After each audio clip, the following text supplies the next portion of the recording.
Noon pa man po, marami na pong mga description or mga imahe na pinapakita patungkol po sa itsura ng ating Panginoong Kristo. Meron po mga mahabang buhok, may maikling buhok, meron naman po maputi, meron naman po maitim. Pero mga kapatid, sasabihin ko na po sa inyo na anumang po mga nakikita niyo po na itsura ng Panginoong Kristo, hindi po yun yung Panginoong Kristo. Yun, ang napakinggan ninyo ay si Ayan Akda, isang vlogger ng Born Again Christian na sa kaniyang vlog na yan, tatalakayin daw niya yung imahe o larawan ng ating Panginoong Hesus. Sa video na ito, alamin natin kung ano nga ba talaga ang itsura ng ating Panginoong Kristo. At alamin din natin kung talaga bang mahaba ang kanyang buhok. Oh, yun. Dahil yung mga protestante, lalo na ang kang Eliseo Soriano, tinututulan talaga nila, hindi totoong mahaba ang buhok ni Jesus.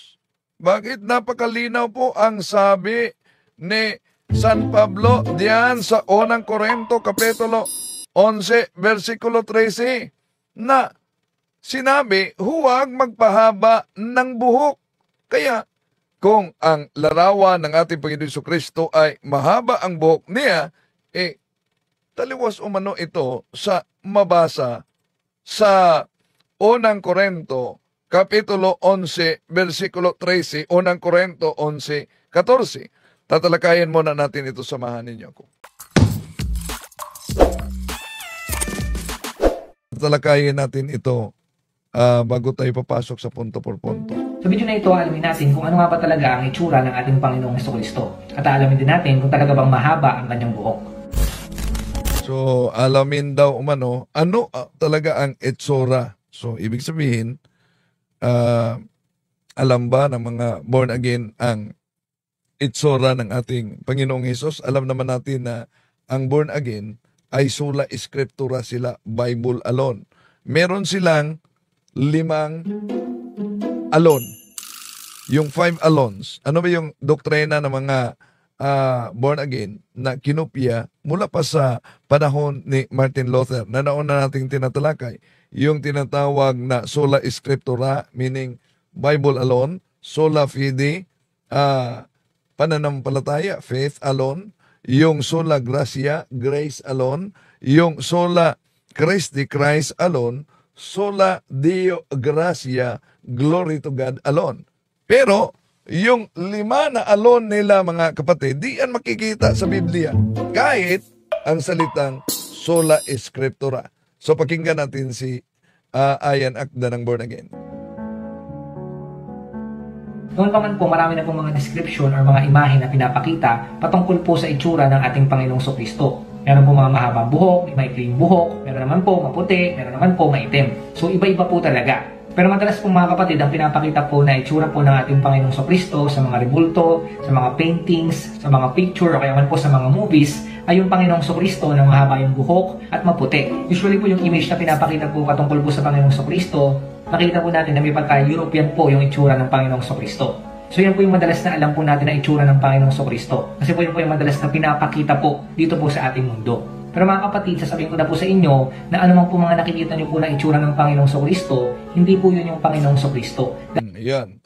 Ano man ang nakita ninyo na itsura ng Panginoong Kristo, hindi daw yan ang Panginoong Kristo. At lilinawin natin, mga kapatid, na ang rebulto o imahe na ginagamit sa simbahang Katoliko, ginagamit natin yan para ipaalala yung larawan mismo sa inaalala. Di ba?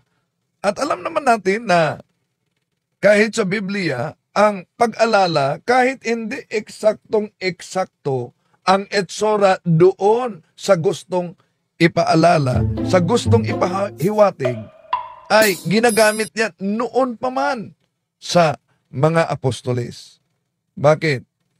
Di ba nila nabasa ang Exodo Kapitulo 25, versikulo 18-22, na ang Diyos ay nag-utos na gagawa ng Ark of Covenant, na nauna natin tinatalakay.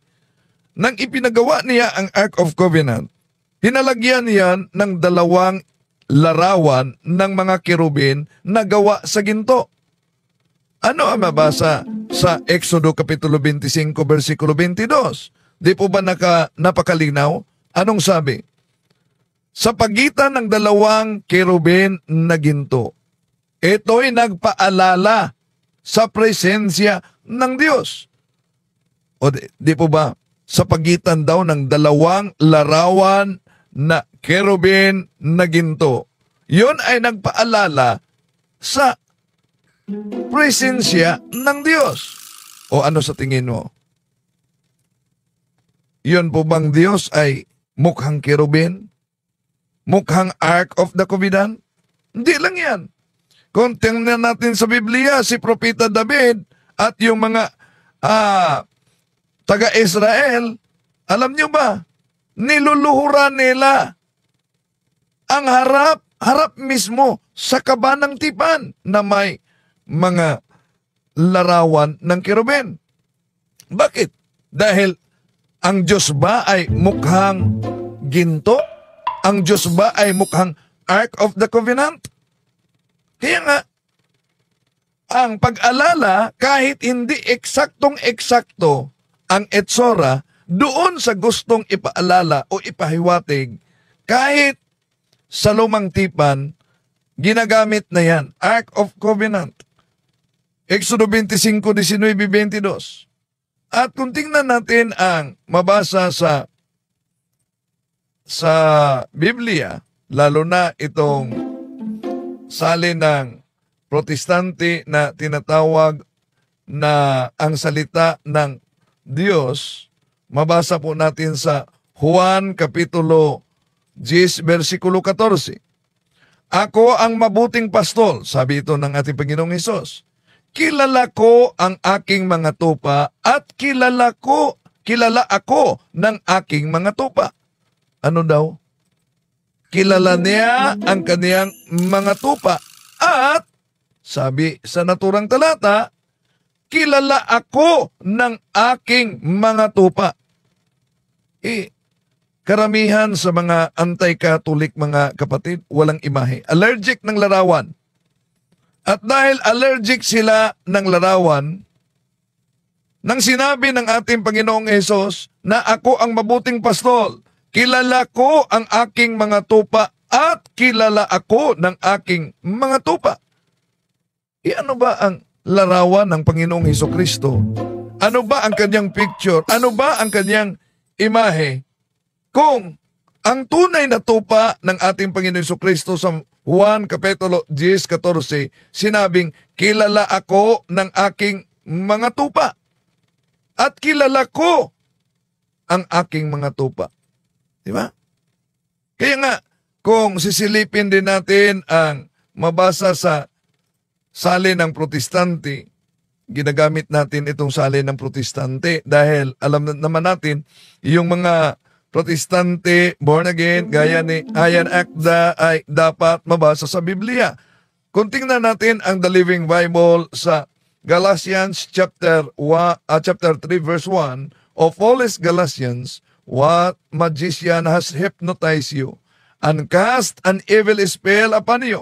For you used to say the meaning of Jesus Christ's death as clearly as though I have waved a placard before you with picture on it of Christ dying on the cross. Ano daw? With picture on it. Larawan.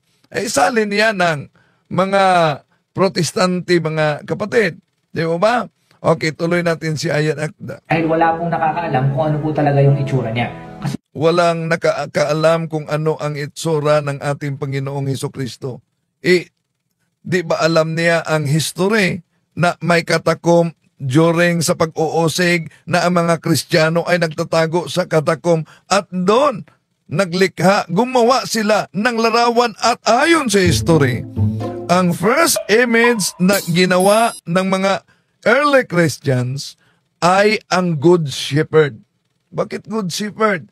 Itong mabasa sa Juan Kapitulo 10, 14, Good Shepherd ito, ako ang mabuting pastol. Kilala ko ang aking mga tupa at kilala ako ng aking mga tupa. So, ang catacomb, merong, i-research ninyo, di po ba, ang catacomb noon ay may larawan ng Good Shepherd. Kaya nga, ang mga early Christians noon na nagtatago sa catacomb, mga kapatid, nilagyan nila ng larawan talaga para pag-alala sa Panginoong Hesukristo. Tuloy natin. Wala naman pong dinescribe yung Bible na talagang eksaktong itsura ng ating Panginoong Kristo. Kaya wala po talagang makakapagsabi kung ano po yung itsura niya. Ngayon mga kapatid, mahirap na po talaga. So, yun ang problema pag Bible alone. Di naman detalyado ang nakasulat sa Biblia. Tandaan natin, ang simbahang itinatag ng ating Panginoon Hesukristo ay nagtuturo na, nangaral na, wala pang lumabas na Biblia. Sasabihin nila, hindi po ba ang ating Panginoon Hesukristo gumagamit naman ng Biblia? Yun ang palusot ng iba. Pero Secret Scrolls yon. Ang Secret Scrolls, part lang yon sa Biblia. At ang Biblia ay ang simbahan ang nagdeklara kung ano ang mga aklat na magiging bahagi nito at idineklara ito sa iba't ibang konsilyo ng simbahang Katoliko. Tuloy tayo. Malaman biblically kung ano po yung itsura po ng Panginoong Kristo. Kasi nga po talagang wala pong binanggit po doon. Pero mga kapatid, kung geographically doon tayo magbabase, kahit paano po may... So, kaya nga, dapat na sa simbahan tayo na tunay makinig. Dahil ang iglesia ay siyang haligi at suhay ng katotohanan ayon sa 1 Timoteo Kapitulo 3, versikulo 15. At sa pamamagitan ng iglesia, Efeso Kapitulo 3, versikulo 10, ay mahayag ang mga katotohanan sa pamamagitan ng iglesia. Tuloy natin mga kapatid.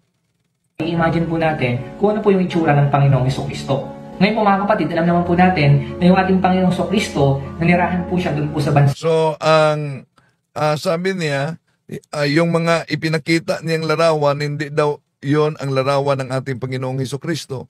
Pero ang sabi niya dito ay ma-imagine natin. Kung Bible alone, bakit? Sinabi ba sa Biblia na i-imagine niyo ang mukha ng ating Panginoong Hesukristo? Di po ba ang malinaw na nabasa sa Juan 10:14, sabi ng ating Panginoong Hesus, ako ang mabuting pastol, kilala ko ang aking mga tupa at kilala ako ng aking mga tupa. Kaya sa history, ang catacomb ay may nakaukit na Good Shepherd na imahe ng ating Panginoong Hesus. Sa Israel. So doon po siya madalas sa Nazareth at doon po sa Jerusalem. Ngayon po mga kapatid, alam natin na yung Israel po, ito po ay nasa Middle East.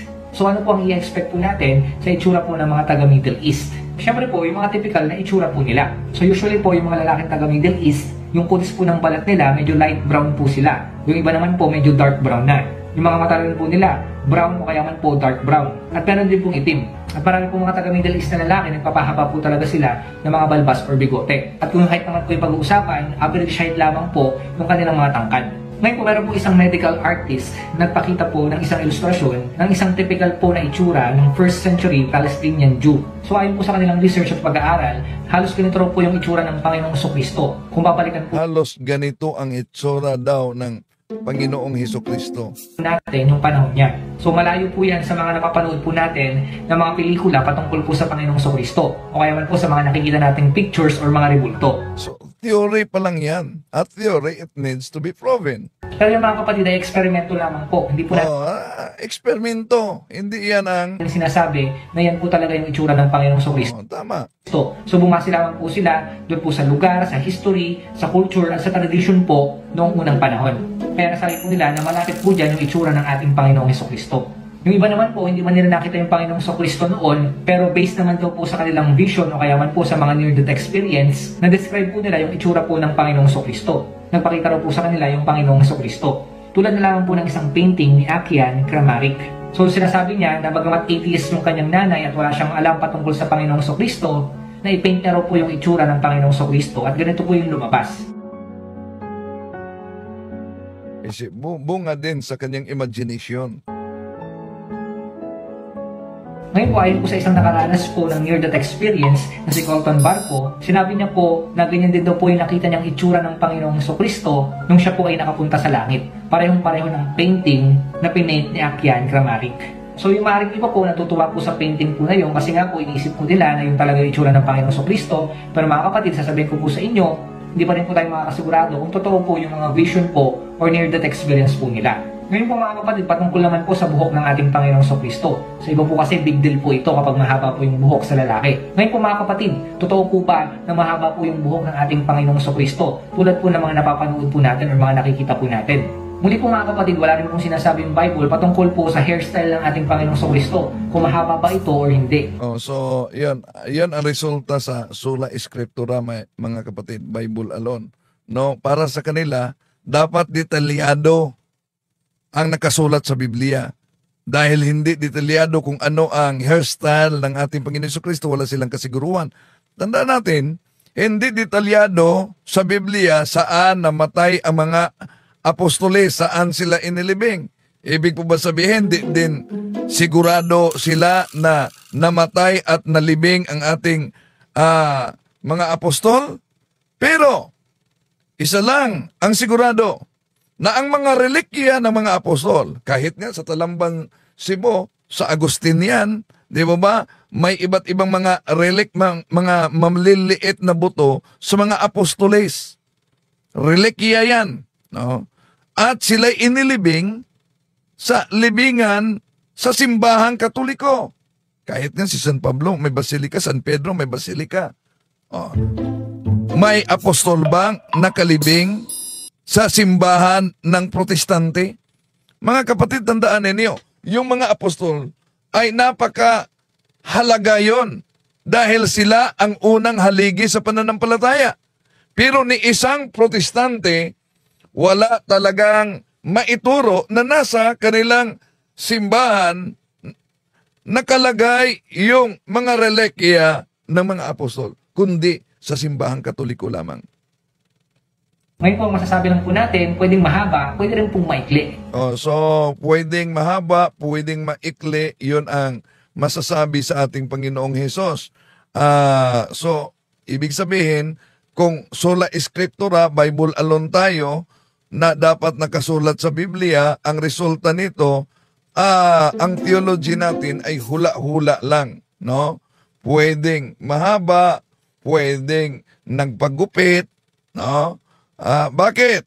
Ngayon po, malaki po yung chance na maikli yung buhok ng Panginoong Jesucristo. Kasi po, nung panahon niya po, talagang uso po yung mga maiikling buhok po noon. Madalang lamang po sa mga lalaki po yung mahaba. Ayan.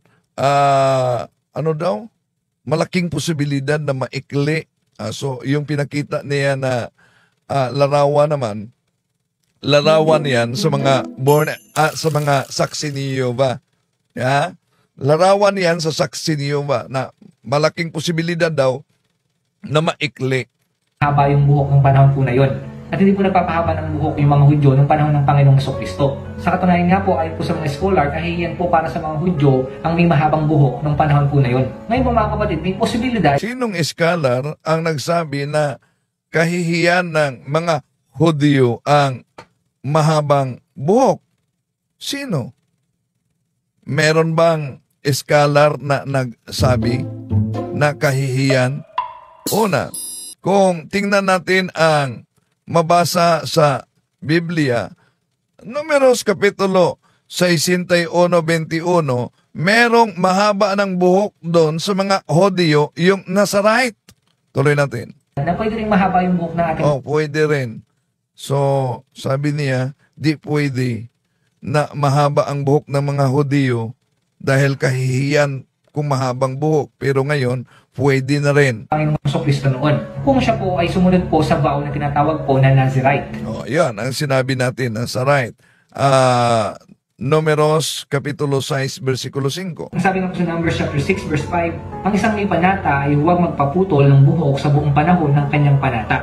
Hahayaan niya itong humaba. Siya ay nakalaan para kay Yahweh. So kapag humaba na po yung buhok nila, syempre hindi naman siyang mahaba forever. Pagtapos na po yung panata niya po, pwede na po itong gupitin. Sabi nga po sa Numbers chapter 6, verse 18, pagkatapos, ng Nazareo ang kanyang buhok at susunugin sa apoy na pinagsusunugan ng handog pangkapayapaan. So ayon po sa ilang mga scholar, meron pong ilang mga lingkod ng Diyos na sumunod po sa ganitong panata. Tulad na lamang po ni Samson, ni Samuel, ni John the Baptist, at pinaniniwalaan din po na si Paul ay sumunod din po sa ganitong So, una, tulad ni John the Baptist, so pinaniniwalaan niya, asan na ba yung sola scripture? Napansin ninyo? Pinaniniwalaan na nito ng born again na si John the Baptist mahaba ang buhok. Pero, kung di sila naniniwala dahil hindi detalyado, asan ba mabasa sa Biblia na mahaba ang buhok ni John the Baptist? Di ba? O so, kontrahan na naman sa sinasabing hindi detalyado ang Biblia, kaya posibleng yun talaga ang inilarawan, pero binanggit na si Juan daw mahaba ang buhok. O, pero ang ating Panginoon Jesucristo, pwedeng mahaba, pwedeng maikli. klaseng panata. So yan po yung sinasabi po ng mga scholar na talaga nagpahaba po sila ng buhok dahil nga po sa panata po nila. Pero mga kapatid, yung Panginoong Jesucristo hindi naman po sinabi na meron din po siyang ganitong panatang ginawa. Pero kung meron man po mga kapatid at hindi na po nabanggit sa Bible, posible po na humaba rin po yung buhok ng ating Panginoong Jesucristo. So posible din na humaba ang buhok ng ating Panginoong Jesucristo. Yon ang sabi ni Ayan Akda, posible. So di sure, no? Resulta yan sa tinatawag na sola escritura, no? Kung balikan natin ang Números Kapitulo 6, versikulo 5, may mabasa diyan mga kapatid, na sa lahat ng araw ng kaniyang pagkatalaga ay walang pag-aahit na daraan sa ibabaw ng kaniyang ulo hanggang matupad ang mga araw na kaniyang itinalaga sa Panginoon, ay magpapakabanal siya, kaniyang pababayaang humaba ang buhok sa kaniyang ulo. Yon ang sa Nazarite, mga kapatid. O, ano daw? Hahayaan nilang humaba ang kanilang buhok sa kanilang mga ulo. O, so, napakalinaw ang mabasa sa Números Kapitulo 6, versikulo 5, mga kapatid. Diyos mismo ang nag-utos, pero sila si Eliseo Soriano at ang dating daan, talagang tinutuligsa nila ito dahil lang sa nabasa nila ang sulat ni San Pablo sa unang Korinto Kapitulo 11, versikulo 13, mga kapatid. No? At hanggang 14. No? Na kaya tinututulan daw. Pero kung pansinin ninyo, hindi inuutosan ang mga tao na iyon na kung tingnan natin ang kasaysayan, mga kapatid, no? Dahil Bible must be interpreted according to the context in which it emerged. Sa panahon ni San Pablo kasi, may mga tao na mga kulto na nagpahaba ng buhok. Kaya iyon ang konteksto sa unang Korinto Kapitulo 11, versikulo 13. Pero imposible na di alam ni San Pablo yung mga lalaking Nazarite noon na mayroong tinatawag Nazarite vow ayon sa kautusan ng Diyos sa Números Kapitulo 61, versikulo 21. Okay, tuloy muna natin si Ayan Akda. Si San Juan daw, mahaba ang buhok. Wala namang detalyeng nakasulat yan. Pero sabi niya, ayon sa mga scholars. Kung ayon sa mga scholars, so therefore, di sila Bible alone. Tulad po ng ibang mga ginawa rin ng ibang lingkod po ng Diyos. Ngayon mga kapatid, napakahirap po na malaman physically kung ano po talaga yung itsura ng ating Panginoong Jesucristo. Ngayon po mga kapatid, kung babasahin po natin yung Revelation, meron po dun sa vision po ni John na describe po yung ating Panginoong Jesucristo. So ibig sabihin, ito na po yung resurrected Jesus, yung glorified body na po na Jesus. Sabi nga po dito sa Revelation chapter 1, verse 14 to 15, ang kanyang ulo at buhok ay kasing puti ng balahibo ng tupa o ng niebe, at ang kanyang mga mata ay parang apoy na nagliliyab. Kumikinang ang kanyang mga paa na parang tansong pinakintab at parang lumalagas ang tubig ang kanyang tinig.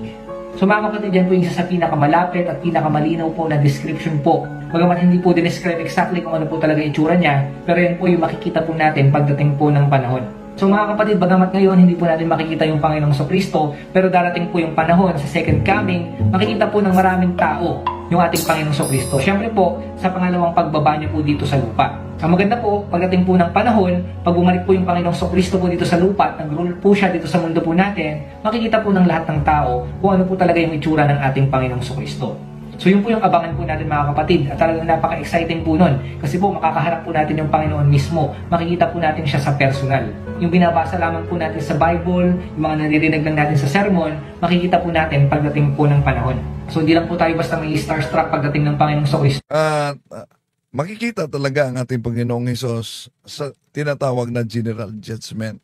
Pero tandaan natin na ayon sa San Mateo Kapitulo 25, sa General Judgment, ay merong mga tupa at merong mga kambing. Ang tanong, kasali kaya itong mga iba't ibang sikta na alam nila ang binanggit ko, yung alam nila ang katotohanan, pero dahil sa cash sunduan, ay iniwan ang simbahang Katoliko at patuloy na tinutuligsa ang simbahang Katoliko. Ang deklarasyon ng simbahang Katoliko sa Lumen Gentium number 16, malinaw ang sinabi, through no fault of their own, do not know the true Church of Christ. Do not know the true Church of Christ. But nevertheless, or His Gospels, but nevertheless seek God with sincere heart, and try in their actions to do His will. As they know it through the dictates of their conscience, they too may receive salvation. Yun ang mga inosente. Pero kung ang panindigan nila walang nakakilala sa ating Panginoong Hesus at nang binanggit sa ating Panginoong Hesus mismo, ako ang mabuting pastorol. Kilala ko ang aking mga tupa at kilala ako ng aking mga tupa. Ito'y napakalinaw sa simbahang Katoliko. Kaya nga, sa binyag natin mga kapatid, Ezekiel Kapitulo 9, versikulo 1-6, sa salin ng Christian Community Bible, malinaw, lagyan ng cross ang noo.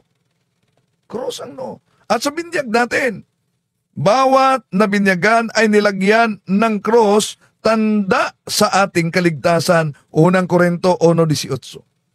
Kaya tayo pag dumaan sa simbahan, mag-antanda tayo ng cross.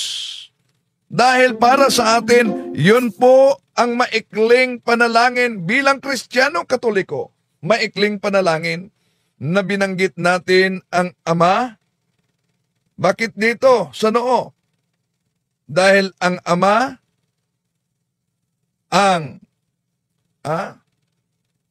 ang nasa isip natin, siya ang naglikha sa lahat. Henesis Kapitulo 1, versikulo 1. At bakit inilagay natin sa dibdib? Dahil ang ating Panginoong Jesucristo, 1:3-16, siya ang pag-ibig ng Diyos. At bakit dito sa ating balikat ang Espiritu Santo? Dahil bawat isa sa ating mga Kristiyano ay may tungkulin sa binyag at sa kumpel. Tayo'y may tungkulin bilang mga sundalo ni Kristo, nakaatang sa ating balikat. At ang tinatawag na pag-antanda ng cross ay maikling panalangin na binanggit natin ang misteryo ng ating pananampalataya, ang pangalan ng Ama, Anak, at ng Espiritu Santo. Ito'y nagpakilala na tayo'y Katoliko. Pag dumaan tayo sa simbahan, mag-antanda tayo. Bakit? Kilala natin ang nasa tabernakulo, totoong katawan at dugo ng ating Panginoon Kristo. Bakit? Dahil ang ating Panginoon Kristo ang nagsabi, Juan Kapitulo 6, versikulo 53-54. Lucas Kapitulo 22, versikulo 19-20. Sa pagkakataong ito, pasok na tayo sa punto por punto dahil may meeting kami. Papasok pa ako sa meeting namin sa CFD National. Dali muna mga kapatid. No? Ating pasok muna tayo sa punto por punto. Okay. Hello mga kapatid, inanyayahan namin kayo, huwag niyong kalimutan mag-subscribe sa kay Bro Dance Oberio, Mr. Curious Catholic. Marami kayong matutunan sa pamamagitan ng pagsubaybay niyan sa pagsagot sa pananampalataya na inaatake ng ating mga kapatid sa iba. Yung pananampalataya, and they are not only attacking the teachings of the Catholic Church, but proselytizing the good numbers of the Catholic. At sa pamamagitan sa pagsulotin niyo nitong Mr. Curious Catholic, Facebook page and YouTube channel, dami ninyong matutunan. Isabuhay natin ang ating matutunan. Rodeo et Iglesia.